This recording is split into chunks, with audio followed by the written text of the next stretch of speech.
God's not dead, folks. That's the theme of a major motion picture coming out next year. And if you've seen the trailer for it, holy shnikes. I mean, any atheist out there who's seen it is probably like, well, if they were dead, they'd be rolling in their grave. But okay, this is how it starts out. You prayed and believed your whole life, and here you are. Explain that to me. Yes, folks, that's what we atheists do all the time. Go harass, old, invalid, senile old people.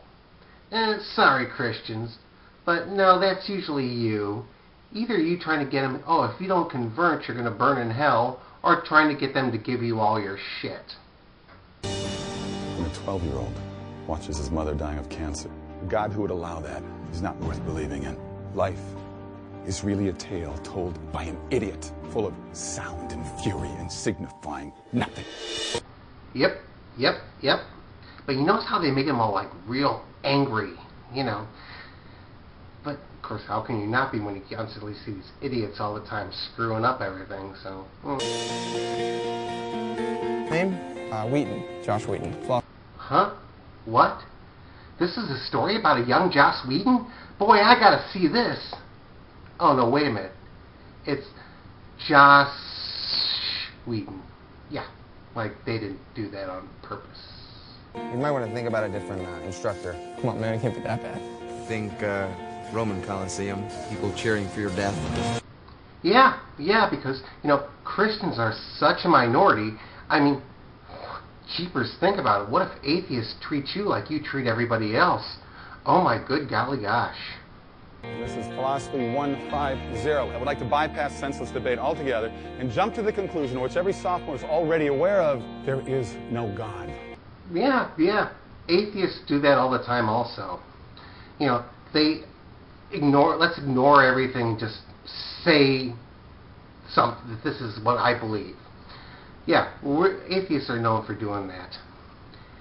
Yeah, and of course, he is right about let's, skip the senseless debate, because it is pretty senseless to sit here and debate with a Christian, because it's going to be the same old arguments we've all heard that have been laughed at and debunked for the last 100 years, or they're going to sit here and use some of the new stuff they came up with, like the banana, open a jar of peanut butter, look at the trees, really strong stuff like that.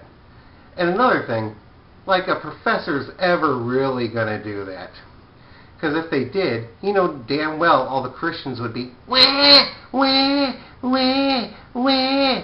And of course they'd have to probably end up firing them because, sorry, we have to fire you for doing your job and teaching reality in college because the Christians don't like it. But yet again, if a Christian sit here and went in there and did that and go, let's just jump to the conclusion that God's real and, ignore all the evidence and everything else that it's not, well, and if a couple atheists, complained about that, it's like, hey, we're actually in college to learn about reality, of course, then all the Christians would be, wah, wah, wah, and then Fox News would get involved, and, you just don't even want to think about that one. Sorry again, Christians.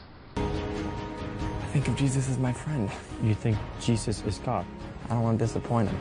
Yeah, I think of Jesus as my friend, and I don't want to disappoint him. Which is why you and every other Christian out there sit here and do everything opposite of what Jesus actually said to do. Well, except for slavery, of course. And I actually did a video on that called America, the Hypocritical Country of Christ, where pretty much, except for slavery, pretty much shows that Christians do everything totally opposite of anything Jesus actually said. See, to me, he's not dead. I don't want anyone to get talked out of believing in him just because some professor thinks they should. Or because they actually grow up. We're going to put God on trial. Oh, God's so lost. Because, of course, most trials, the people who are trying to, on the defense, they'll go, oh, well, you can't bring up this or you can't bring up that because it actually proves shit. but it might bias everybody against it. So, like, no using any parts of the Bible that, show that God's a dick and how, how obvious bullshit it is, which pretty much means let's not even use the Bible, I guess. You just want to ensnare them in your primitive superstition. What I want is for them to make their own choice. That's what God wants. Oh, yeah. God just wants them to make their own choice. Which is why you sit here and bully, threaten, harass, and abuse young, impressionable children with this shit. So that way they can make their own choice. Yeah. Sorry again, Christians. You have no idea how much I'm going to enjoy failing you. Yep. That's another thing atheists are famous for. Failing people, or firing from their jobs, or, shunning them because, you don't believe what we do. Yeah, that's another thing atheists are famous for. Unlike, of course, those good, honest, moral Christians who are going to lie about it. God's not dead, he's surely alive. He's living on the inside, roaring like a lion. God's not dead, he's surely alive. He's living on the inside, roaring like a lion. No, I'm not going to dance. But there is one scene, it was like really quick, about some guy, like, he was either beating his wife or his daughter. It was somebody he never saw before. But somehow I'm sure it's going to be an atheist. Because, atheists are also known for being the ones for domestic abuse and trying to subdue women and take away all their rights and, how it's okay to beat them and all that. Right, Pat Robertson? Science supports his existence. You know the truth. Yes, folks. Science supports God.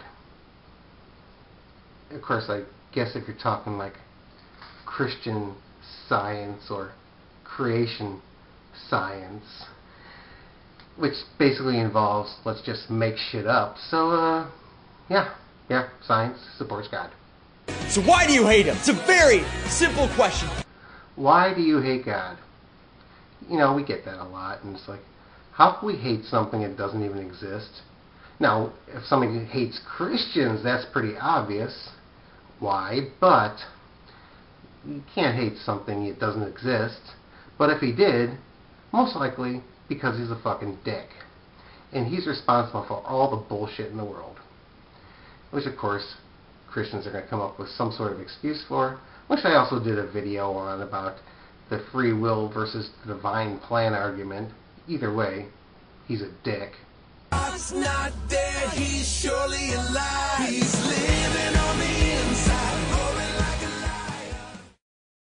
And yes, I guess this piece of shit is actually going to be coming out of the theaters, which obviously the whole thing is really something basically is like, let's put together this total piece of crap and shove in everything but the kitchen sink of like everything Christians love to see and talk about.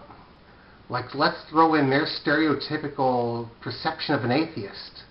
But of course, there's something that always really got to me, and they do this all the time, is that whenever Christians try to portray atheists as these really evil, horrible people, they always do it by making them act like Christians. Also, let's just throw in how, science supports it, and let's just make this outcast who's this poor minority Christian among all these evil atheists having to fight for the truth of God against all odds, and everyone's going to shun him and all that because that so happens all the time. Let's just throw the biggest bunch of shit together and we'll sit here and make a shitload of money off the stupidest fucking people we can. Because damn well all the churches are probably going to tell all their people, oh, you got to go see this movie. You got to go see this movie. It'll prove God. It makes you wonder if is Ray Comfort like executive producer or something like that? Because it's like in Ray Comfort logic. Well, actually, forget that one. It actually looks a little too smart for Ray Comfort. But Christians are just going to eat this up.